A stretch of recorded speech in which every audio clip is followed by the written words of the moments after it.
ಆತ್ಮೀಯ ವೀಕ್ಷಕರೇ, ನಿಮ್ಮೆಲ್ಲರಿಗೂ ಪ್ರೀತಿಯ ವಂದನೆಗಳು. ದೈವಾನ್ವೇಷಣೆ ಸತ್ಯವೇದ ಅಧ್ಯಯನ ಕಾರ್ಯಕ್ರಮಕ್ಕೆ ಪ್ರೀತಿಯ ಸುಸ್ವಾಗತ. ಕಳೆದ 10 ಕಾರ್ಯಕ್ರಮದಲ್ಲಿ ಸತ್ಯವೇದ ಅಧ್ಯಯನಕ್ಕೆ ಪೂರಕವಾದ ಸೂತ್ರಗಳನ್ನು ಕಲಿತು ನೀವೆಲ್ಲರೂ ಆಶೀರ್ವದಿಸಲ್ಪಟ್ಟಿದ್ದೀರಿ ಎಂದು ನಾವು ನಂಬುತ್ತೇವೆ.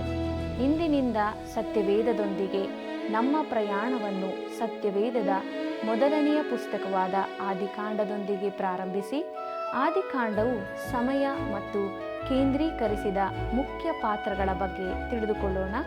ನಮ್ಮ ಅಧ್ಯಯನವನ್ನು ಪ್ರಾರಂಭಿಸೋಣ.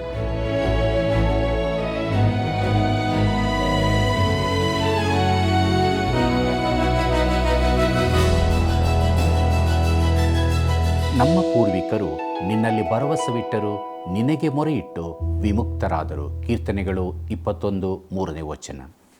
ಆತ್ಮೀಯ ವೀಕ್ಷಕರೇ, ಯೇಸು ಕ್ರಿಸ್ತನ ಪರಿಶುದ್ಧವುಳ್ಳ ನಾಮದಲ್ಲಿ ನಿಮ್ಮೆಲ್ಲರಿಗೂ ಹೃದಯಪೂರ್ವಕವಾದ ವಂದನೆಗಳು. ಪ್ರಿಯರೇ, ಇಂದಿನಿಂದ ನಾವು ಸತ್ಯವೇದದಲ್ಲಿನ ಮೊದಲನೆಯ ಪುಸ್ತಕವಾಗಿರುವ ಆದಿಕಾಂಡ ಪುಸ್ತಕದ ಅಧ್ಯಯನವನ್ನು ಪ್ರಾರಂಭಿಸಲಿದ್ದೇವೆ.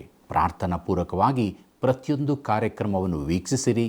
ದೇವರ ವಿಷಯದಲ್ಲಿಯೂ ಆತನ ಸೃಷ್ಟಿಯ ವಿಷಯದಲ್ಲಿಯೂ ತಿಳಿದುಕೊಂಡು ನಂಬಿಕೆಯಲ್ಲಿ ಬಲ ಹೊಂದಿಕೊಂಡು ನಮ್ಮೊಂದಿಗೆ ಈ ಸೇವೆಯಲ್ಲಿ ಪಾಲುಗಾರರಾಗಿರಿ. ಪ್ರೀತಿಯುಳ್ಳ ದೇವಜನರೇ, ಸತ್ಯವೇದದಲ್ಲಿರುವ 2 ಮುಖ್ಯವಾದ ಪುಸ್ತಕಗಳಲ್ಲಿ ಆದಿಕಾಂಡವು ಒಂದಾಗಿದೆ. ಈ ಪುಸ್ತಕವು ಹಳೆ ಒಡಂಬಡಿಕೆಯನ್ನು ತೆರೆಯುವ ಪುಸ್ತಕವಾದರೆ, ಹೊಸ ಒಡಂಬಡಿಕೆಯನ್ನು ಮತ್ತಾಯನ ಸುವಾರ್ತೆಯು ತೆರೆಯುತ್ತದೆ. ಸತ್ಯವೇದವನ್ನು ಅರ್ಥ ಮಾಡಿಕೊಳ್ಳುವುದಕ್ಕೆ ಈ 2 ಪುಸ್ತಕಗಳು ಬೀಗದ ಕೈಯಾಗಿವೆ. ಈ ಪುಸ್ತಕದ ಅಧ್ಯಯನವನ್ನು ಪ್ರಾರಂಭಿಸುವ ಮೊದಲು ಇಡೀ ಪುಸ್ತಕವನ್ನು ನೀವು ಓದಬೇಕೆಂದು ಇಚ್ಛಿಸುತ್ತೇನೆ. ಪ್ರಿಯರೇ, ನೀವು ಆದಿಕಾಂಡ ಪುಸ್ತಕದ ಮೊದಲನೇ ಅಧ್ಯಾಯದಿಂದ ಕೊನೆಯ ಅಧ್ಯಾಯದವರೆಗೆ 1 ಬಾರಿ ಓದಲು ಪ್ರಯತ್ನಿಸುವುದು ಬಹಳ ಒಳ್ಳೆಯದು. ಅದು ನಿಮಗೆ ಬಹಳ ಪ್ರಯೋಜನಕಾರಿಯಾಗಿ ಪರಿಣಮಿಸುವುದು. ಈಗ ಆದಿಕಾಂಡ ಪುಸ್ತಕದ ಪಕ್ಷಿ ನೋಟವನ್ನು ನೋಡೋಣ. ಪ್ರಿಯರೇ, ದಯಮಾಡಿ ಗಮನಿಸಿರಿ. ಆದಿಕಾಂಡ ಪುಸ್ತಕದಲ್ಲಿ ಕೆಲವು ವಿಷಯಗಳನ್ನು ನಾವು ಗಮನಿಸಿ ನೋಡಬೇಕಾಗಿದೆ. ಯಾಕಂದರೆ ಅದು ಇಡೀ ಸತ್ಯವೇದಕ್ಕೆ ಸಂಬಂಧಪಟ್ಟದಾಗಿದೆ. ವಾಸ್ತವಾಂಶವೇನೆಂದರೆ, ಆದಿಕಾಂಡವು ಸೃಷ್ಟಿಯ ಕತೆ, ಮನುಷ್ಯನನ್ನು ಸ್ತ್ರೀಯನ್ನು ಉಂಟು ಮಾಡಿದ ಕತೆ, ಪಾಪದ ಆರಂಭ, ಸಬ್ಬತ್ ದಿನದ ಆಚರಣೆ, ಮದುವೆ, ಕುಟುಂಬ, ಕೆಲಸಗಾರರು, ನಾಗರಿಕತೆ, ಸಂಸ್ಕೃತಿ, ಕೊಲೆ, ಬಲಿ ಕೊಡುವುದು, ಜನಾಂಗಗಳು, ಭಾಷೆಗಳು, ವಿಮೋಚನೆ ಮಾಡುವುದು ಮತ್ತು ಪಟ್ಟಣ ಇತ್ಯಾದಿಗಳ ಕುರಿತಾಗಿ ಮೊದಲನೆಯ ಸಾರಿ ವರ್ಣಿಸುವ ಪುಸ್ತಕವಾಗಿರುತ್ತದೆ. ಪ್ರಿಯರೇ, ಈ ಪುಸ್ತಕದಲ್ಲಿ ಕೆಲವು ಪದ ಸಮುಚ್ಚಯಗಳು ಹೆಚ್ಚಾಗಿ ಉಪಯೋಗಿಸಲ್ಪಟ್ಟಿರುವುದನ್ನು ನೀವು ಗಮನಿಸಬೇಕು. ಉದಾಹರಣೆಗಾಗಿ, ಈ ಜನಾಂಗಗಳಾಗಿವೆ ಎಂಬ ಪದ ಸಮುಚ್ಚಯವು ಮುಖ್ಯವಾದದ್ದಾಗಿಯೂ ಆದಿಕಾಂಡ ಪುಸ್ತಕದಲ್ಲಿ ಅನೇಕ ಬಾರಿ ಬರುವುದನ್ನು ಗಮನಿಸುತ್ತೇವೆ. ಯಾಕಂದರೆ ಈ ಪುಸ್ತಕವು ಆದಿ ಚರಿತ್ರೆಯ ಕುಟುಂಬಗಳನ್ನು ನಮಗೆ ಕೊಟ್ಟಿರುತ್ತದೆ. ನಾವೆಲ್ಲರೂ ಇಲ್ಲಿ ಆರಂಭಗೊಂಡಿರುವ ಮಾನವ ಕುಟುಂಬದ ಸದಸ್ಯರಾಗಿರುವುದರಿಂದ ಇದು ನಮಗೆ ಮುಖ್ಯವಾದದ್ದಾಗಿರುತ್ತದೆ. ಕರ್ತನಲ್ಲಿ ಪ್ರಿಯರೇ, ಅಷ್ಟೇ ಅಲ್ಲದೆ ಅನೇಕ ಕುತೂಹಲಕಾರಿಯಾದ ಕಥಾಪಾತ್ರಗಳನ್ನು ನಾವು ಇಲ್ಲಿ ವರ್ಣಿಸಲ್ಪಟ್ಟಿರುವುದನ್ನು ನೋಡುತ್ತೇವೆ. ಇದು ಜೀವನ ಚರಿತ್ರೆಯ ಪುಸ್ತಕ ಎಂದು ಕೆಲವರು ಹೇಳಿದ್ದಾರೆ. ಅಬ್ರಹಾಮನು, ಈಸಾಕನು, ಯಾಕೋಬನು, ಯೋಸೇಫನು, ಫರೋಹನನು ಮತ್ತು ಯಾಕೋಬನ ಉಳಿದ 11 ಮಕ್ಕಳು, ಇವರ ಕುರಿತಾಗಿ ನಾವು ಓದುತ್ತೇವೆ. ಇನ್ನೂ ಮುಂದಾಗಿ ಓದುವಾಗ ದೇವರು ಅಬ್ರಹಾಮ, ಈಸಾಕ, ಯಾಕೋಬ, ಯೋಸೇಫರನ್ನು ಆಶೀರ್ವದಿಸುತ್ತಾ ಇರುವುದನ್ನು ನೋಡುತ್ತೇವೆ. ಕರ್ತನಲ್ಲಿ ಪ್ರಿಯರೇ, ಇವರೊಂದಿಗೆ ಲೋಟನು, ಅಬಿಮೇಲೇಕನು, ಫೊಟೀಫರನು, ರೊಟ್ಟಿದಾಯಕನು ಮತ್ತು ಫರೋಹನನು ಇವರು ಕೂಡ ದೇವರಿಂದ ಆಶೀರ್ವದಿಸಲ್ಪಟ್ಟರು. ಅಷ್ಟು ಮಾತ್ರವಲ್ಲದೆ ಈ ಪುಸ್ತಕದಲ್ಲಿ ದೇವರು ಮನುಷ್ಯನೊಂದಿಗೆ ಮಾಡಿದ ಒಪ್ಪಂದವನ್ನು ನಾವು ಕಾಣುತ್ತೇವೆ. ನೋಡಿರಿ, ದೇವರು ಆಗಾಗ್ಗೆ ಮೂಲ ಪಿತೃಗಳಿಗೆ, ಅದರಲ್ಲೂ ವಿಶೇಷವಾಗಿ ಅಬ್ರಹಾಮನಿಗೆ ಕಾಣಿಸಿಕೊಂಡದ್ದರ ಬಗ್ಗೆ ವಿವರಿಸಲ್ಪಟ್ಟಿದೆ. ಈ ಪುಸ್ತಕದಲ್ಲಿ ಯಜ್ಞವೇದಿಯು ಎದ್ದು ಕಾಣುವಂಥದ್ದಾಗಿದೆ. ಹೊಟ್ಟೆ ಕಿಚ್ಚು ಕೂಡ ಇಲ್ಲಿ ಕಂಡುಬರುತ್ತದೆ. ಐಗುಪ್ತದ ಬಗ್ಗೆಯೂ ನಾವು ಈ ಪುಸ್ತಕದಲ್ಲಿ ಓದುತ್ತೇವೆ. ಅಷ್ಟೇ ಅಲ್ಲದೆ ಪಾಪ ಮಾಡಿದವರಿಗೆ ದೇವರು ಕೊಟ್ಟ ಶಿಕ್ಷೆಯನ್ನು ನೋಡುತ್ತೇವೆ ಮತ್ತು ದೇವರ ಕೃಪೆಯನ್ನು ಹೆಚ್ಚಾಗಿ ಗುರುತಿಸಲು ಸಾಧ್ಯವಿದೆ. ಪ್ರೀತಿಯುಳ್ಳ ಸಹೋದರ ಸಹೋದರಿಯರೇ, ನಾವು ಈ ಪುಸ್ತಕವನ್ನು ಕಲಿಯುವಾಗ ಬ್ರೌನಿಂಗ್ರವರು ಹೇಳಿದ ಮಾತಿನಂತೆ ಇಡೀ ಪುಸ್ತಕದ ಚಿತ್ರಣವನ್ನು ಚಿತ್ರಿಸಿ ಆಮೇಲೆ ಭಾಗವಾಗಿ ಮಾಡಬೇಕು. ನಿಮ್ಮ ಕಲ್ಪನಾ ಶಕ್ತಿಯನ್ನು ಉಪಯೋಗಿಸಿ ಈ ಪುಸ್ತಕವನ್ನು ಮೆಚ್ಚಿಕೊಳ್ಳಲು ಪ್ರಯತ್ನಿಸಿರಿ ಎಂಬುದನ್ನು ಮನಸ್ಸಿನಲ್ಲಿಡಬೇಕು. ಬೇರೆ ಮಾತಿನಲ್ಲಿ ಹೇಳುವುದಾದರೆ ಇಡೀ ಪುಸ್ತಕದ ಚಿತ್ರವನ್ನು ಹೊಂದಿಕೊಳ್ಳಿರಿ ಎಂಬುದಾಗಿರುತ್ತದೆ. ಪ್ರಿಯರೇ, ಸತ್ಯವೇದವನ್ನು ಕಲಿಯಲು 2 ರೀತಿಗಳಿರುತ್ತವೆ. ಮೊದಲನೆಯದು ದೂರದರ್ಶಕದ ಮೂಲಕ ಇಡೀ ದೃಶ್ಯವನ್ನು ಕಂಡುಕೊಳ್ಳಿರಿ. ಎರಡನೆಯದು ಸೂಕ್ಷ್ಮದರ್ಶಕದ ಮೂಲಕ ಕಲಿಯಿರಿ. ಕರ್ತನಲ್ಲಿ ನನ್ನ ಪ್ರೀತಿಯ ಸಹೋದರ ಸಹೋದರಿಯರೇ, ಇಂಗ್ಲೆಂಡ್ ದೇಶದ ರೋಬಿನ್ಸನ್ ಎಂಬವರು ಹೇಳಿದ ಮಾತುಗಳನ್ನು ಅಳಿಸಿ ಹಾಕದ ರೀತಿಯಲ್ಲಿ ನಾನು ದೇವಜನರ ಹೃದಯ ಹಾಗೂ ಮನಸ್ಸುಗಳ ಮೇಲೆ ಬರೆಯಲು ಇಷ್ಟಪಡುತ್ತೇನೆ. ಅದೇನೆಂದರೆ, ನಾವು ಪುಸ್ತಕಗಳ ಯುಗದಲ್ಲಿದ್ದೇವೆ. ಅಧಿಕ ಸಂಖ್ಯೆಯಲ್ಲಿ ಅವು ಮುದ್ರಣಾಲಯದಿಂದ ಹೊರಗೆ ಬರುತ್ತಿವೆ. ಆದರೆ ನಾವು ಯಾವಾಗಲೂ ಪಠ್ಯಪುಸ್ತಕಗಳನ್ನು, ಪತ್ರಿಕೆಗಳನ್ನು, ದೇವಜ್ಞಾನದ ಪುಸ್ತಕಗಳನ್ನು, ಖಂಡಿಸುವ ಪುಸ್ತಕಗಳನ್ನು, ಸತ್ಯವೇದ ಕುರಿತಾದ ಪುಸ್ತಕಗಳನ್ನು, ಸುವಾರ್ತೆಯ ಕುರಿತಾದ ಪುಸ್ತಕಗಳನ್ನು ಓದುತ್ತೇವೆ. ಇವೆಲ್ಲವುಗಳು ಅವಿಶ್ವಾಸದಿಂದ ನುಂಗಿ ಹಾಕಲ್ಪಟ್ಟಿವೆ. ಆದರೆ ಸುವಾರ್ತೆಯನ್ನು ಓದುವಾಗ ಅದಕ್ಕೆ ಎಷ್ಟು ಗಮನ ಕೊಡುತ್ತೇವೆ ಮತ್ತು ಎಷ್ಟು ಹೊತ್ತು ಈ ಬಗ್ಗೆ ಧ್ಯಾನಿಸುತ್ತೇವೆ ಎಂಬುದನ್ನು ನಾವು ಗಮನಿಸಬೇಕಾಗಿದೆ. ಕರ್ತನಲ್ಲಿ ಪ್ರಿಯರೇ, ಅತಿ ಸುಲಭವಾಗಿ ಓದಲು ಸಾಧ್ಯವಾದ ಮತ್ತು ಸುಲಭವಾಗಿ ಅರ್ಥ ಮಾಡಿಕೊಳ್ಳಲು ಸಾಧ್ಯವಾದ ಪುಸ್ತಕಗಳನ್ನೇ ಆರಿಸಿಕೊಳ್ಳುತ್ತೇವೆ. ನಮ್ಮ ಬುದ್ಧಿಮಟ್ಟಕ್ಕೆ ಸರಿಯಾದ, ನಮ್ಮ ಆಲೋಚನೆಗಳಿಗೆ ಸರಿಯಾದ ವಿಷಯಗಳನ್ನು ಧ್ಯಾನಿಸುತ್ತೇವೆ ಮತ್ತು ಸಂತೋಷದಿಂದ ಓದುತ್ತೇವೆ. ಆದರೆ ಈ ರೀತಿಯ ಓದುವಿಕೆ ನಮಗೆ ಹೆಚ್ಚು ಒಳ್ಳೆಯದನ್ನು ಮಾಡುವುದಿಲ್ಲ. ಸುಲಭವಾಗಿ ಅರ್ಥ ಮಾಡಿಕೊಳ್ಳುವ ವಿಷಯಗಳು ನಮ್ಮ ಅಂತರಂಗವನ್ನು ಪ್ರವೇಶಿಸದೆ ನಿರಂತರವಾಗಿ ನಮ್ಮ ಹೃದಯದಲ್ಲಿ ನಿಲ್ಲುವುದಿಲ್ಲ. ಸೃಷ್ಟಿಯ ಕುರಿತಾದ ಸತ್ಯವನ್ನು ನಾವು ಸುಲಭವಾಗಿ ತಿಳಿಯಲಾಗುವುದಿಲ್ಲ ಪ್ರಿಯರೇ. ಅದೇ ರೀತಿಯಲ್ಲಿ ಕೃಪೆಯ ನಿಧಿಗಳನ್ನು ನಾವು ನಮ್ಮ ಕುಶಲತೆಯಿಂದ, ಜಾಣ್ಮೆಯಿಂದ ಕಡಲಿನಲ್ಲಿ ಮುತ್ತುಗಳನ್ನು ಹುಡುಕುವನಂತೆ ಹುಡುಕಿ ತಿಳಿದುಕೊಳ್ಳಬೇಕು ಎಂಬುದೇ. ಈ ಹೇಳಿಕೆಯನ್ನು ನಾನು ಬಹಳ ಇಷ್ಟಪಡುತ್ತೇನೆ. ಯಾಕಂದರೆ ಬೇರೆ ಯಾವ ಪುಸ್ತಕವೂ ಮಾತಾಡದೇ ಇರುವಂಥ ರೀತಿಯಲ್ಲಿ ಸತ್ಯವೇದವು ನಮ್ಮ ಹೃದಯದೊಂದಿಗೆ ಮಾತಾಡುವಂಥದ್ದಾಗಿದೆ ಎಂದು ನಾನು ನಂಬುತ್ತೇನೆ. ಆದುದರಿಂದಲೇ ನಾವು ಸತ್ಯವೇದದ ವಾಕ್ಯ ಭಾಗವನ್ನು ಈ ಅಧ್ಯಯನದಲ್ಲಿ ಒಳಪಡಿಸಿಕೊಂಡಿರುತ್ತೇವೆ. ನೋಡ್ರಿ, ನಮ್ಮ ಇಂದಿನ ದಿನಗಳಲ್ಲಿ ಸತ್ಯವೇದದ ಹೊಸ ಭಾಷಾಂತರಗಳು ಬೇರೆ ಬೇರೆ ಭಾಷೆಗಳಲ್ಲಿ ಬರುತ್ತಲೇ ಇರುತ್ತವೆ. ಅವು ಮುದ್ರಣಾಲಯಗಳಿಂದ ಮೊಲಗಳು ಹುಟ್ಟಿಕೊಳ್ಳುವ ರೀತಿಯಲ್ಲಿ ವೇಗವಾಗಿ ಬರುತ್ತಾ ಇವೆ. ಆದರೆ ಸರಿಯಾದ ಭಾಷಾಂತರವನ್ನು ಉಪಯೋಗಿಸಿ ದೇವರ ವಾಕ್ಯವನ್ನು ಕಲಿಯುವುದು ಬಹು ಅವಶ್ಯವಾಗಿದೆ. ಈ ಪುಸ್ತಕದ ಪ್ರಮುಖ ವಿಭಾಗಗಳು ಆದಿಕಾಂಡ ಪುಸ್ತಕವನ್ನು 2 ಭಾಗಗಳಾಗಿ ವಿಭಾಗಿಸುವುದಾದರೆ ನಾವು ಎಲ್ಲಿ, ಅಂದರೆ ಯಾವ ಭಾಗದಲ್ಲಿ ವಿಭಾಗಿಸಬಹುದು? ಪ್ರಿಯರೇ, ಮೊದಲ 11 ಅಧ್ಯಾಯಗಳು ಒಂದು ಭಾಗವಾದರೆ 12ನೇ ಅಧ್ಯಾಯದಿಂದ ಉಳಿದ ಅಧ್ಯಾಯಗಳು ಸಂಪೂರ್ಣವಾಗಿ ಬೇರೊಂದು ಭಾಗವಾಗಿರುತ್ತವೆ. ಈ 2 ಭಾಗಗಳು ಹಲವಾರು ರೀತಿಗಳಲ್ಲಿ ಭಿನ್ನವಾಗಿವೆ. ಮೊದಲನೆಯ ಭಾಗ ಸೃಷ್ಟಿಯ ಕಥೆಯಿಂದ ಅಬ್ರಹಾಮನ ಕಥೆಯವರೆಗೆ ಮುಂದುವರಿಯುತ್ತದೆ. 2ನೇ ಭಾಗ ಅಬ್ರಹಾಮನಿಂದ ಯೋಸೇಫನವರೆಗೆ ಮುನ್ನಡೆಯುತ್ತದೆ. ಮೊದಲನೆಯ ಭಾಗ ಈ ದಿನಗಳಲ್ಲಿ ಚಿಂತನಾಶೀಲ ವ್ಯಕ್ತಿಗಳ ಮತ್ತು ವಿಜ್ಞಾನಿಗಳು ಚಿಂತಿಸುವಂಥ ಮುಖ್ಯವಾದ ಅಂಶಗಳ ಕುರಿತು ಚರ್ಚಿಸುತ್ತದೆ. 2ನೇ ಭಾಗದಲ್ಲಿ ವ್ಯಕ್ತಿತ್ವಗಳ ಕುರಿತು ಹೇಳುತ್ತದೆ. ಅಬ್ರಹಾಮನ ನಂಬಿಕೆ, ಅವನ ಪ್ರೀತಿಯ ಮಗನಾದ ಈಸಾಕನು, ಆರಿಸಲ್ಪಟ್ಟ ಹಾಗೂ ಶಿಕ್ಷಿಸಲ್ಪಟ್ಟ ಯಾಕೋಬನು, ಯೋಸೇಫನ ಶ್ರಮೆ ಮತ್ತು ಮಹಿಮೆ ಇತ್ಯಾದಿ. ಕರ್ತನಲ್ಲಿ ಪ್ರಿಯರೇ, ಇನ್ನೊಂದು ಮುಖ್ಯವಾದ ವಿಭಜನೆಯಾದರೂ ಇದಕ್ಕಿಂತಲೂ ಗಮನಾರ್ಹವಾದ ವಿಭಜನೆ ಮತ್ತೊಂದಿರುತ್ತದೆ. ಅದು ಕಾಲಾವಕಾಶದ ಮೇಲೆ ಅವಲಂಬಿಸಿದೆ. ಮೊದಲ 11 ಅಧ್ಯಾಯಗಳು ಕನಿಷ್ಠ ಪಕ್ಷ ಸುಮಾರು 2000 ವರ್ಷಗಳನ್ನು ಒಳಗೊಂಡಿರುತ್ತದೆ. ಸುರಕ್ಷಿತ ಬದಿಯಿಂದ ಹೇಳುವುದಾದರೆ ಅಲ್ಲಿ ಅನೇಕ ಸಾವಿರಾರು ವರ್ಷಗಳನ್ನು ಒಳಗೊಂಡಿದೆ ಎಂಬುದಾಗಿಯೂ ಹೇಳಬಹುದು.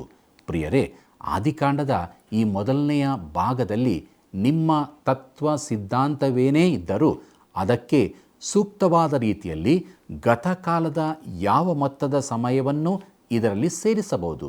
ಅದು ಇನ್ನೂ ಕಡಿಮೆಯಾಗಿ ಕಂಡುಬರುತ್ತದೆ. ಹೇಗೋ ಕನಿಷ್ಠವೆಂದರೆ 2000 ವರ್ಷಗಳಂತೂ ಇದರಲ್ಲಿ ಒಳಗೊಂಡಿರುತ್ತದೆ. ಆದರೆ ಉಳಿದ 39 ಅಧ್ಯಾಯಗಳು ಬರೀ 350 ವರ್ಷಗಳನ್ನು ಒಳಗೊಂಡಿರುತ್ತದೆ. ಪ್ರಿಯರೇ, ನಿಜವಾದ ವಿಷಯವೇನೆಂದರೆ ಆದಿಕಾಂಡದ 12ನೇ ಅಧ್ಯಾಯದಿಂದ ಹಿಡಿದು ಹಳೆ ಒಡಂಬಡಿಕೆಯು ಪೂರ್ತಿಯಾಗಿ ಮತ್ತು ಹೊಸ ಒಡಂಬಡಿಕೆಯು ಪೂರ್ತಿಯಾಗಿ ನೋಡುವುದಾದರೆ ಸಮಯದ ಒಟ್ಟು ಮೊತ್ತವು ಬರೀ 2000 ವರ್ಷಗಳು ಆಗಿರುತ್ತದೆ. ಆದುದರಿಂದ ಕಾಲಘಟ್ಟವನ್ನು ಆಧರಿಸಿ ಹೇಳುವುದಾದರೆ ಆದಿಕಾಂಡದ ಮೊದಲ 11 ಅಧ್ಯಾಯಗಳನ್ನು ಓದುವಷ್ಟರಲ್ಲಿ ಸತ್ಯವೇದದ ಅರ್ಧ ಭಾಗವು ಮುಗಿದಿರುತ್ತದೆ. ಆದುದರಿಂದ ಪ್ರಿಯರೇ, ಈ ಮೊದಲನೆಯ ಭಾಗವನ್ನು ದೇವರು ನಮಗೆ ಕೊಟ್ಟಿರುವುದರಲ್ಲಿ ಒಂದು ನಿರ್ದಿಷ್ಟವಾದ ಉದ್ದೇಶವನ್ನು ಆತನು ಹೊಂದಿರುತ್ತಾನೆ ಎಂದು ಅರ್ಥ ಮಾಡಿಕೊಳ್ಳಬಹುದು. ದೇವರು ಮೊದಲ ಭಾಗದ ಮೇಲೆ ಮುಖ್ಯತ್ವವನ್ನು ಇಟ್ಟಿದ್ದಾನೋ ಇಲ್ಲವೇ ಸತ್ಯವೇದದ ಉಳಿದ ಭಾಗದ ಮೇಲೆ ಇಟ್ಟಿದ್ದಾನೋ ನೀವೇ ಆಲೋಚಿಸಿ ನೋಡ್ರಿ. ದೇವರು ಎರಡನೆಯ ಭಾಗದ ಮೇಲೆ ಮುಖ್ಯತ್ವವನ್ನು ಇಟ್ಟಿದ್ದಾನೆ ಎಂದು ಸ್ಪಷ್ಟವಾಗಿ ಕಂಡುಬರುವುದಿಲ್ಲವೇ? ಮೊದಲನೆಯ ಭಾಗವು ವಿಶ್ವ ಮತ್ತು ಅದರ ಸೃಷ್ಟಿಯ ಬಗ್ಗೆ ಹೇಳುತ್ತದೆ. ಎರಡನೇ ಭಾಗವು ಮನುಷ್ಯನ ಬಗ್ಗೆ, ಜನಾಂಗಗಳ ಬಗ್ಗೆ ಮತ್ತು ಯೇಸು ಕ್ರಿಸ್ತನ ಬಗ್ಗೆ ಹೇಳುತ್ತದೆ. ದೇವರು ತಾನು ಸೃಷ್ಟಿಸಿದ ಇಡೀ ಸೃಷ್ಟಿಗಿಂತ ಅಬ್ರಹಾಮನಲ್ಲಿ ಹೆಚ್ಚು ಗಮನವಿಟ್ಟಿದ್ದನು. ನನ್ನ ಪ್ರಿಯ ಸ್ನೇಹಿತನೇ, ದೇವರು ನಿನ್ನಲ್ಲಿ ನನ್ನಲ್ಲಿ ಆಸಕ್ತಿಯುಳ್ಳವನಾಗಿದ್ದಾನೆ. ತಾನು ಸೃಷ್ಟಿಸಿದ ಸೃಷ್ಟಿಗಿಂತಲೂ ನಿನ್ನನ್ನು ನನ್ನನ್ನು ಅಧಿಕ ಬೆಲೆಯುಳ್ಳದಾಗಿ ಕಾಣುತ್ತಾನೆ. ಇನ್ನು ಮುಂದಕ್ಕೆ ಇದನ್ನು ಹೀಗೆ ನಾವು ಚಿತ್ರಿಸಬಹುದು. 4 ಸುವಾರ್ತೆಗಳಲ್ಲಿರುವ 89 ಅಧ್ಯಾಯಗಳಲ್ಲಿ ಕೇವಲ 4 ಅಧ್ಯಾಯಗಳು ಮಾತ್ರ ಯೇಸು ಕ್ರಿಸ್ತನ ಮೊದಲ 30 ವರ್ಷಗಳ ಜೀವಿತವನ್ನು ವಿವರಿಸುತ್ತದೆ. ಉಳಿದ 85 ಅಧ್ಯಾಯಗಳು ಆತನ 3 ವರ್ಷಗಳನ್ನು ಎತ್ತಿ ಹಿಡಿಯುತ್ತದೆ ಮತ್ತು 27 ಅಧ್ಯಾಯಗಳು ಆತನ ಕಡೆಯ 8 ದಿವಸಗಳಲ್ಲಿ ನಡೆದದ್ದನ್ನು ಹೇಳುತ್ತವೆ. ಪ್ರಿಯರೇ, ದೇವರ ಆತ್ಮನು ಯಾವುದರ ಮೇಲೆ ಪ್ರಾಮುಖ್ಯತೆಯನ್ನು ಇರಿಸುತ್ತಾ ಇದ್ದಾನೆ? ಮುಖ್ಯವಾಗಿ ಕಡೆಯ 8 ದಿನಗಳೇ ಎಂದು ನೀವೆಲ್ಲರೂ ಹೇಳುವಿರಿ. ಅದು 27 ಅಧ್ಯಾಯಗಳಲ್ಲಿ ಹೇಳಲ್ಪಟ್ಟಿದೆ. ಅದು ಏನನ್ನು ಸೂಚಿಸುತ್ತದೆ? ಅದು ಯೇಸು ಕ್ರಿಸ್ತನ ಮರಣ, ಹೂಣಿಡುವಿಕೆ ಮತ್ತು ಪುನರುತ್ಥಾನದ ಕುರಿತಾಗಿದೆ. ಇದುವೇ ಸುವಾರ್ತೆಯ ಮುಖ್ಯ ಅಂಶವಾಗಿದೆ. ಯೇಸು ಕ್ರಿಸ್ತನು ನಮ್ಮ ಪಾಪಗಳಿಗಾಗಿ ಸತ್ತು ನಮ್ಮನ್ನು ನೀತಿವಂತರೆಂದು ನಿರ್ಣಯಿಸುವುದಕ್ಕಾಗಿ ಎದ್ದು ಬಂದನು ಎಂದು ದೇವರು ನಮಗೆ ತಿಳಿಸುವುದಕ್ಕಾಗಿ ಸುವಾರ್ತೆಗಳನ್ನು ಕೊಟ್ಟಿದ್ದಾನೆ. ಇದುವೇ ಅತೀ ಮುಖ್ಯವಾದ ಸತ್ಯಾಂಶವಾಗಿದೆ. ಆದುದರಿಂದ ಪ್ರಿಯ ಸ್ನೇಹಿತರೆ, ಆದಿಕಾಂಡದ ಮೊದಲ 11 ಅಧ್ಯಾಯಗಳು ಇಡೀ ಸತ್ಯವೇದಕ್ಕೆ ಮುನ್ನುಡಿಯಾಗಿವೆ ಎಂದು ತಿಳಿದು ಅದನ್ನು ಓದಬೇಕು. ಹೀಗಿರುವಾಗ ಅದನ್ನು ಬಿಟ್ಟು ಬಿಡದೆ ಮೇಲ್ನೋಟದಲ್ಲಿ ಅದರ ಕುರಿತಾಗಿ ಕಲಿಯುವುದರಲ್ಲಿ ಸ್ವಲ್ಪ ಹೊತ್ತು ಕಳೆಯೋಣ. ಆದಿಕಾಂಡವು ಸತ್ಯವೇದದ ಬೀಜ ಹಾಕುವ ಹೊಲವಾಗಿದೆ. ಇಲ್ಲಿ ನಾವು ಪ್ರತಿಯೊಂದು ವಿಷಯದ ಆರಂಭ, ಮೂಲ ಮತ್ತು ಹುಟ್ಟುವಿಕೆಯನ್ನು ತಿಳಿದುಕೊಳ್ಳುತ್ತೇವೆ. ಇದು ಒಂದು ಅಂದವಾದ ಗುಲಾಬಿ ಹೂವಿನ ಮೊಗ್ಗಿನಂತಿದೆ. ಅದು ಅಂದವಾಗಿ ಇಡೀ ಸತ್ಯವೇದಕ್ಕೆ ತೆರೆದುಕೊಳ್ಳುತ್ತದೆ. ಪ್ರಿಯರೇ, ಇಲ್ಲಿ ಸತ್ಯಾಂಶವು ಒಂದು ಚಿಕ್ಕ ಅಣುಜೀವಿಯಂತಿದೆ. ಈ ಆದಿಕಾಂಡ ಪುಸ್ತಕವನ್ನು ವಂಶಾವಳಿಗಳ ಅನುಗುಣವಾಗಿ, ಅಂದರೆ ಕುಟುಂಬಗಳಿಗನುಸಾರವಾಗಿ ವಿಭಾಗಿಸುವುದು ಅತ್ಯುತ್ತಮವಾದ ವಿಭಜನೆಯಾಗಿರುತ್ತದೆ. ಪರಲೋಕ ಮತ್ತು ಭೂಲೋಕದ ವಂಶಾವಳಿಗಳು ಆದಿಕಾಂಡ 1ರಿಂದ 2ನೇ ಅಧ್ಯಾಯ 6ನೇ ವಚನದವರೆಗೆ. ಆದಾಮನ ವಂಶಾವಳಿ ಆದಿಕಾಂಡ 2ನೇ ಅಧ್ಯಾಯ 7ನೇ ವಚನದಿಂದ 6ನೇ ಅಧ್ಯಾಯ 8ನೇ ವಚನದವರೆಗೆ. ನೋಹನ ವಂಶಾವಳಿ ಆದಿಕಾಂಡ 6ನೇ ಅಧ್ಯಾಯ 9ನೇ ವಚನದಿಂದ 9ನೇ ಅಧ್ಯಾಯ 29ನೇ ವಚನದವರೆಗೆ. ನೋಹನ ಮಕ್ಕಳ ವಂಶಾವಳಿ ಆದಿಕಾಂಡ 10ನೇ ಅಧ್ಯಾಯ 1ನೇ ವಚನದಿಂದ 11ನೇ ಅಧ್ಯಾಯ 9ನೇ ವಚನದವರೆಗೆ. ಶೇಮನ ವಂಶಾವಳಿ ಆದಿಕಾಂಡ 11ನೇ ಅಧ್ಯಾಯ 10ನೇ ವಚನದಿಂದ 11ನೇ ಅಧ್ಯಾಯ 26ನೇ ವಚನದವರೆಗೆ. ತೆರಹನ ವಂಶಾವಳಿ ಆದಿಕಾಂಡ 11ನೇ ಅಧ್ಯಾಯ 27ನೇ ವಚನದಿಂದ 25ನೇ ಅಧ್ಯಾಯ 11ನೇ ವಚನದವರೆಗೆ. ಇಷ್ಮಾಯೇಲನ ವಂಶಾವಳಿ ಆದಿಕಾಂಡ 25ನೇ ಅಧ್ಯಾಯ 12ನೇ ವಚನದಿಂದ ಆದಿಕಾಂಡ 25ನೇ ಅಧ್ಯಾಯ 18ನೇ ವಚನದವರೆಗೆ. ಈಸಾಕನ ವಂಶಾವಳಿ ಆದಿಕಾಂಡ 25ನೇ ಅಧ್ಯಾಯ 19ನೇ ವಚನದಿಂದ ಆದಿಕಾಂಡ 35ನೇ ಅಧ್ಯಾಯ 29ನೇ ವಚನದವರೆಗೆ. ಮುಂದಕ್ಕೆ ಏಸಾವನ ವಂಶಾವಳಿ ಆದಿಕಾಂಡ 36ನೇ ಅಧ್ಯಾಯದ 1ನೇ ವಚನದಿಂದ ಆದಿಕಾಂಡ 37ನೇ ಅಧ್ಯಾಯದ 1ನೇ ವಚನದವರೆಗೆ. ಯಾಕೋಬನ ವಂಶಾವಳಿ ಆದಿಕಾಂಡ 37ನೇ ಅಧ್ಯಾಯ 2ನೇ ವಚನದಿಂದ ಆದಿಕಾಂಡ 50ನೇ ಅಧ್ಯಾಯ 26ನೇ ವಚನದವರೆಗೆ. ಕರ್ತನಲ್ಲಿ ಪ್ರೀತಿಯುಳ್ಳ ಸಹೋದರ ಸಹೋದರಿಯರೇ, ಈ ಎಲ್ಲ ಸಂಗತಿಗಳು ಆದಿಕಾಂಡ ಪುಸ್ತಕದಲ್ಲಿ ನಮಗೆ ಕೊಡಲ್ಪಟ್ಟಿರುತ್ತದೆ. ಅದು ಕುಟುಂಬಗಳ ಪುಸ್ತಕವಾಗಿರುತ್ತದೆ. ಆದಿಕಾಂಡವು ಅದ್ಭುತವಾದ ಪುಸ್ತಕವಾಗಿರುತ್ತದೆ ಮತ್ತು ಅದು ನಮ್ಮನ್ನು ಈ ದೃಷ್ಟಿಕೋನದಿಂದ ನೋಡಲು ಸಹಾಯ ಮಾಡುತ್ತದೆ. ಪ್ರಿಯರೇ, ಮುಂದಕ್ಕೆ ನಾವು ಆದಿಕಾಂಡ ಪುಸ್ತಕದ ಹೊರರೇಖೆಯನ್ನು ನೋಡೋಣ. ಅದರಲ್ಲಿ ಮೊದಲನೆಯದು ಭೂಲೋಕದ ಮೇಲೆ ಪಾಪದ ಪ್ರವೇಶ, ಅಧ್ಯಾಯ 1ರಿಂದ 11ರವರೆಗೆ. ಅದರಲ್ಲಿ ಸೃಷ್ಟಿ, ಅಧ್ಯಾಯ 1 ಮತ್ತು 2. ಮುಂದಕ್ಕೆ ನಾವು ಬೀಳುವಿಕೆ ಎಂಬ ವಿಚಾರವನ್ನು ನೋಡುವಾಗ ಅಧ್ಯಾಯ 3 ಮತ್ತು 4. ಜಲಪ್ರಳಯ, ಅಧ್ಯಾಯ 5ರಿಂದ 9ನೇ ಅಧ್ಯಾಯದವರೆಗೆ. ಪ್ರಿಯರೇ, ಅದರಲ್ಲಿ ಬಾಬೇಲ್ ಗೋಪುರವು ಮತ್ತು ಭಾಷಾ ಭೇದ ಉಂಟಾದದ್ದು, ಅಧ್ಯಾಯ 10 ಮತ್ತು 11. ಮಾನವ ವಂಶಶಾಸ್ತ್ರ, ನೋಹನ ಮಕ್ಕಳು, ಅಧ್ಯಾಯ 10. ಬಾಬೇಲ್ ಗೋಪುರವು, ಅಧ್ಯಾಯ 11.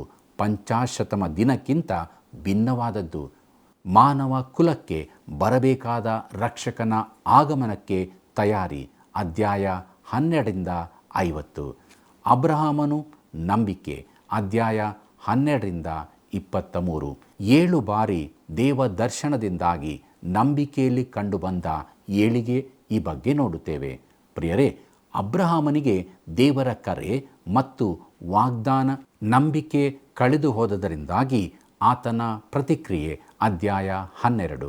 7ನೇದಾಗಿ ನೋಡುತ್ತೇವೆ, ಅಬ್ರಹಾಮನು ಐಗುಪ್ತದಿಂದ ಹಿಂತಿರುಗಿದ್ದು ಲೋಟನಿಂದ ದೂರವಾದದ್ದು, ದೇವರು 3ನೇ ಬಾರಿ ಅಬ್ರಾಮನಿಗೆ ಕಾಣಿಸಿದ್ದು, ಅಧ್ಯಾಯ 13. 3ನೇದಾಗಿ ಮೊದಲನೆಯ ಯುದ್ಧ, ಅಬ್ರಾಮನು ಲೋಟನನ್ನು ಬಿಡುಗಡೆ ಮಾಡಿದ್ದು, ಮೊದಲ ಯಾಜಕ ಮೆಲ್ಕಿಜೆದೇಕನು ಅಬ್ರಾಮನನ್ನು ಆಶೀರ್ವದಿಸಿದ್ದು, ಅಧ್ಯಾಯ 14. 4ನೇದಾಗಿ ದೇವರು ಸಂಪೂರ್ಣವಾಗಿ ಅಬ್ರಾಮನಿಗೆ ತನ್ನನ್ನು ತಿಳಿಯಪಡಿಸಿದ್ದು, ವಾಗ್ದಾನಗಳನ್ನು ತಿರುಗಿ ಸ್ಥಿರಪಡಿಸಿದ್ದು, ಅಧ್ಯಾಯ 15. 5ನೇದಾಗಿ ಸಾರಳ ಮತ್ತು ಅಬ್ರಾಮನ ಅಪನಂಬಿಕೆ, ಇಸ್ಮಾಯೇಲನ ಜನನ, ಅಧ್ಯಾಯ 16. 6ನೇದಾಗಿ ದೇವರು ಅಬ್ರಹಾಮನೊಂದಿಗೆ ಒಪ್ಪಂದ ಮಾಡಿಕೊಂಡದ್ದು, ಅಬ್ರಾಮನು ಅಬ್ರಹಾಮನಾದದ್ದು, ಮಗನು ಹುಟ್ಟುವನು ಎಂಬ ವಾಗ್ದಾನವನ್ನು ದೃಢೀಕರಿಸಿದ್ದು, ಅಧ್ಯಾಯ 17. 7ನೇದಾಗಿ ಸೊದೋಮ್ ಗೊಮೋರ ಊರುಗಳ ನಾಶನವನ್ನು ದೇವರು ಅಬ್ರಹಾಮನಿಗೆ ಮುಂತಿಳಿಸಿದ್ದು, ಅಬ್ರಹಾಮನು ಅವರಿಗಾಗಿ ದೇವರನ್ನು ಬೇಡಿಕೊಂಡದ್ದು, ಅಧ್ಯಾಯ 18. 8ನೇದಾಗಿ ದೇವರು ಲೋಟನನ್ನು ಎಚ್ಚರಿಸಿದ್ದು, ಲೋಟನು ಸೊದೋಮ್ ಊರನ್ನು ಬಿಟ್ಟದ್ದು, ದೇವರು ಆ ಊರುಗಳನ್ನು ನಾಶಗೊಳಿಸಿದ್ದು, ಅಧ್ಯಾಯ 19. ತನಗೂ ಸಾರಳಿಗೂ ಇದ್ದ ಸಂಬಂಧದ ಬಗ್ಗೆ ಅಬ್ರಹಾಮನು ತಿರುಗಿ ತಪ್ಪು ಮಾಡಿದ್ದು, ಅಧ್ಯಾಯ 19. 10ನೇದಾಗಿ ಈಸಾಕನ ಜನನ, ಹಾಗರಳು ಮತ್ತು ಇಸ್ಮಾಯಿಲನನ್ನು ಹೊರಗೆ ಹಾಕಿದ್ದು, ಬೇರ್ಷೆಬದಲ್ಲಿ ಅಬ್ರಹಾಮನು, ಅಧ್ಯಾಯ 20. 11ನೇದಾಗಿ ಅಬ್ರಹಾಮನು ಈಸಾಕನನ್ನು ಬಲಿ ಅರ್ಪಿಸಿದ್ದು, ದೇವರು ತಿರುಗಿ ತನ್ನ ಒಪ್ಪಂದವನ್ನು ಸ್ಥಿರಗೊಳಿಸಿದ್ದು, ಅಧ್ಯಾಯ 22. 12ನೇದಾಗಿ ಸಾರಳ ಮರಣ, ಅಬ್ರಹಾಮನು ಮಕ್ವೇಲ ಗವಿಯನ್ನು ಸಮಾಧಿಗಾಗಿ ಖರೀದಿಸಿದ್ದು, ಅಧ್ಯಾಯ 23. ಈಸಾಕನು ಅಂದರೆ ಪ್ರೀತಿಯ ಮಗನು, ಅಧ್ಯಾಯ 24ರಿಂದ 26. ಪ್ರಿಯರೇ, ಮದುವೆ ಹೆಣ್ಣಿನ ಆಯ್ಕೆಯನ್ನು ಕ್ರಿಸ್ತನಿಗೂ ಸಭೆಗೂ ಇರುವ ಸಂಬಂಧವನ್ನು ಸೂಚಿಸುತ್ತದೆ. 1ನೇದಾಗಿ ಅಬ್ರಹಾಮನು ತನ್ನ ಸೇವಕನನ್ನು ಈಸಾಕನಿಗೆ ಹುಡುಗಿ ನೋಡುವುದಕ್ಕಾಗಿ ಕಳುಹಿಸಿದನು. ರೆಬೆಕ್ಕಳು ಅವನೊಂದಿಗೆ ಬಂದಳು, ಈಸಾಕನ ಹೆಂಡತಿಯಾದಳು, ಅಧ್ಯಾಯ 24. ಅಬ್ರಹಾಮನ ಮರಣ. ಈಸಾಕ ರೆಬೆಕ್ಕರಿಗೆ ಏಸಾವ ಮತ್ತು ಯಾಕೋಬರು ಹುಟ್ಟಿದ್ದರು. ಏಸಾವನು ತನ್ನ ಚೊಚ್ಚಲ ಹಕ್ಕನ್ನು ಮಾರಿದನು. ಅಧ್ಯಾಯ 25. ದೇವರು ಈಸಾಕನೊಂದಿಗೆ ತನ್ನ ಒಪ್ಪಂದವನ್ನು ಸ್ವೀಕರಿಸಿದನು. ಈಸಾಕನು ತನ್ನ ಮತ್ತು ರೆಬೆಕ್ಕಳ ಸಂಬಂಧವನ್ನು ತಪ್ಪಾಗಿ ಹೇಳಿದನು. ಈಸಾಕನು ಗೆರಾರಿನಲ್ಲಿ ಬಾವಿಯನ್ನು ತೋಡಿಸಿದನು. ಅಧ್ಯಾಯ 26. ಯಾಕೋಬನು, ಇದನ್ನು ನಾವು ಅಧ್ಯಾಯ 27ರಿಂದ 36ರವರೆಗೆ ನೋಡುತ್ತೇವೆ. ದೇವರು ಯಾರನ್ನು ಪ್ರೀತಿಸ್ತಾನೋ ಅವರನ್ನು ಶಿಕ್ಷಿಸುವನು.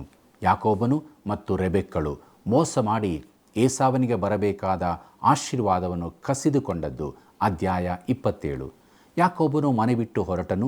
ಬೇತೇಲಿನಲ್ಲಿ ದೇವರು ಅವನಿಗೆ ಕಾಣಿಸಿಕೊಂಡನು. ಅಬ್ರಹಾಮನಿಗೆ ಕೊಟ್ಟ ವಾಗ್ದಾನವನ್ನು ಸ್ವೀಕರಿಸಿದನು. ಅಧ್ಯಾಯ 28.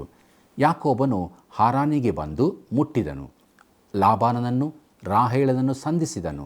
ರಾಹೇಳಿಗಾಗಿ ಸೇವೆ ಮಾಡಿದನು. ಮೋಸ ಹೋಗಿ ಲೇಯಳನ್ನು ಮದುವೆಯಾಗಬೇಕಾಯಿತು. ಅಧ್ಯಾಯ 29. ಯಾಕೋಬನಿಗೆ ಮಕ್ಕಳು ಹುಟ್ಟಿದರು.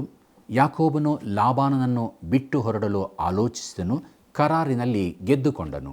ಅಧ್ಯಾಯ 30. ಯಾಕೋಬನು ಹಾರಾನಿನಿಂದ ಓಡಿ ಹೋದನು. ಲಾಬಾನನು ಅವನನ್ನು ಹಿಂದಟ್ಟಿದನು. ಮಿಷ್ಪಾದಲ್ಲಿ ಯಾಕೋಬನು ಲಾಬಾನನು ಒಪ್ಪಂದ ಮಾಡಿಕೊಂಡರು. ಅಧ್ಯಾಯ 31. ಪ್ರಿಯರೇ, ಯಾಕೋಬನ ಜೀವನದಲ್ಲಿ ಬಂದ ಕಷ್ಟ. ಪೆನಿಯೇಲಿನಲ್ಲಿ ಒಬ್ಬ ಮನುಷ್ಯನು ಅವನೊಂದಿಗೆ ಹೋರಾಡಿದನು. ಯಾಕೋಬನ ಹೆಸರು ಇಸ್ರಾಯೇಲ್ ಎಂದು ಬದಲಾಯಿತು. ಅಧ್ಯಾಯ 32. ಯಾಕೋಬನು ಏಸಾವನನ್ನು ಸಂಧಿಸಿದನು. ಯಾಕೋಬನು ಸಾಲೇಮಿಗೆ ಹೋದನು. ಅಧ್ಯಾಯ 33. ಯಾಕೋಬನ ಕುಟುಂಬದಲ್ಲಿ ದೀನಳ ಬಗ್ಗೆ ನಡೆದ ಹಗರಣ. ಸಹೋದರರು ಹಾಮೋರನ ಜನರನ್ನು ಕೊಂದದ್ದು. ಅಧ್ಯಾಯ 34. ಯಾಕೋಬನು ರಾಹೇಳಲೊಂದಿಗೆ ಹಿಂತಿರುಗಿದ್ದು ರಾಹೇಳಲು ಮರಣ ಹೊಂದಿದಳು. ಈಸಾಕನು ಹೆಬ್ರೋನಿನಲ್ಲಿ ಮರಣ ಹೊಂದಿದನು. ಅಧ್ಯಾಯ 35. ಏಸಾವನ ಕುಟುಂಬ ಏದೋಮ್ಯ ಜನಾಂಗವಾಯಿತು. ಅಧ್ಯಾಯ 37. ಯೋಸೇಪನು ಶ್ರಮೆ ಮತ್ತು ಮಹಿಮೆ. ಅಧ್ಯಾಯ 37ರಿಂದ 50. ಯಾಕೋಬನು ಕಾನಾನಿನಲ್ಲಿ ವಾಸಿಸಿದನು. ಯೋಸೇಪನನ್ನು ಗುಲಾಮನನ್ನಾಗಿ ಮಾರಿದರು. ಅಧ್ಯಾಯ 37. ಯೂದಾ ಕುಲದ ಪಾಪ ಮತ್ತು ನಾಚಿಕೆಗೇಡಿತನ. ಅಧ್ಯಾಯ 38. ಐಗುಪ್ತದಲ್ಲಾದ ಅವಮಾನ. ಅಧ್ಯಾಯ 39 ಮತ್ತು 40. ಫೊಟೀಫರನ ಮನೆಯಲ್ಲಿ ಮೇಲ್ವಿಚಾರಕನು. ಫೊಟೀಫರನ ಹೆಂಡತಿಯಿಂದಾಗಿ ಶೋಧನೆಗೊಳಗಾದದ್ದು. ಸೆರೆಮನೆಗೆ ಬಿದ್ದದ್ದು. ಅಧ್ಯಾಯ 39. ಸೆರೆಯಲ್ಲಿ ಯೋಸೇಪನು ಕನಸುಗಳ ಅರ್ಥವನ್ನು ತಿಳಿಸಿದನು. ಅಧ್ಯಾಯ 40. ಐಗುಪ್ತದಲ್ಲಿ ಮಹಿಮೆ. ಅಧ್ಯಾಯ 41ರಿಂದ 48. ಇದರಲ್ಲಿ ಯೋಸೇಪನು ಅರಸನಾದ ಫರೋಹನನ ಕನಸುಗಳ ಅರ್ಥವನ್ನು ತಿಳಿಸಿದ್ದು. ಐಗುಪ್ತದ ಮೇಲಾಧಿಕಾರಿಯಾದದ್ದು. ಹಸೇನತ್ ಎಂಬಾಕೆಯನ್ನು ಮದುವೆಯಾದನು. ಮನಸ್ಸೆ ಮತ್ತು ಎಫ್ರಾಯಿಮರ ಜನನ. ಅಧ್ಯಾಯ 41. ಯಾಕೋಬನು ತನ್ನ 10 ಮಕ್ಕಳನ್ನು ಐಗುಪ್ತಕ್ಕೆ ಧಾನ್ಯ ಕೊಂಡುಕೊಳ್ಳುವುದಕ್ಕಾಗಿ ಕಳಿಸಿದ್ದು. ಯೋಸೇಫನೊಂದಿಗೆ ಅವರು ಮಾತಾಡಿದ್ದು. ಸಿಮೆಯೋನನನ್ನು ಸೆರೆಯಲ್ಲಿ ಇರಿಸಿದ್ದು.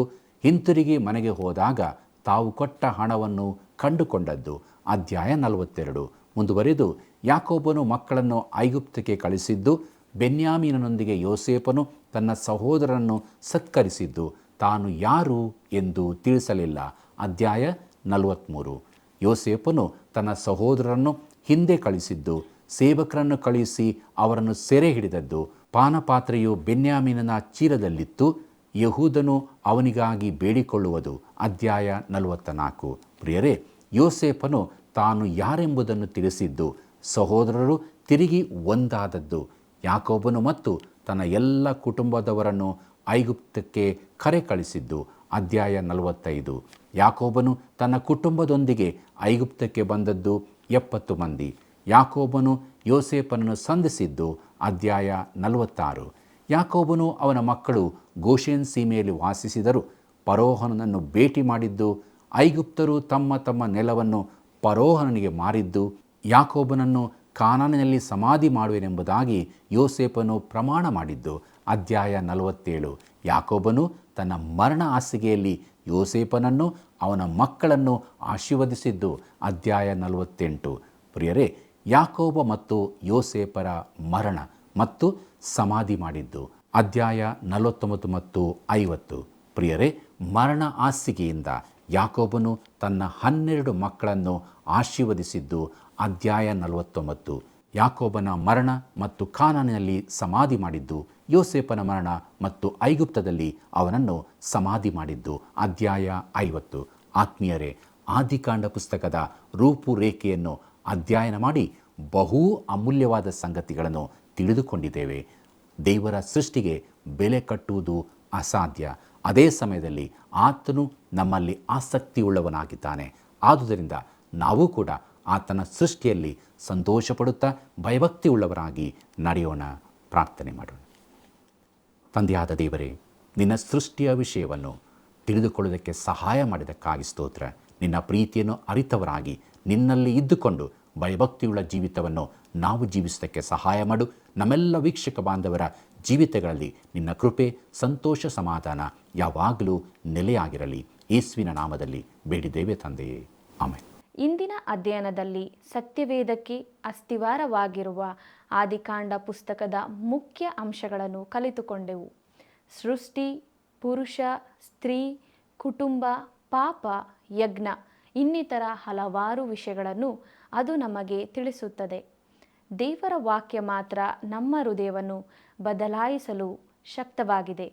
ದೇವರು ತನ್ನ ಸೃಷ್ಟಿಯನ್ನು ಕ್ರಮಕ್ಕೆ ತಂದ ಹಾಗೆ ನಮ್ಮ ಜೀವಿತವನ್ನು ಆತನ ಕೈಯಲ್ಲಿ ಇಟ್ಟು ರೂಪುಗೊಳ್ಳೋಣ. ಪ್ರಿಯರೇ, ಇಂದು ನೀವು ಹೊಂದಿಕೊಂಡ ಆಶೀರ್ವಾದಗಳನ್ನು ಕರೆ ಮಾಡಿ ನಮಗೆ ತಿಳಿಯಪಡಿಸಿರಿ. ಮುಂದಿನ ಕಾರ್ಯಕ್ರಮದಲ್ಲಿ ಮತ್ತೆ ಸಂಧಿಸೋಣ. ವಂದನೆಗಳು.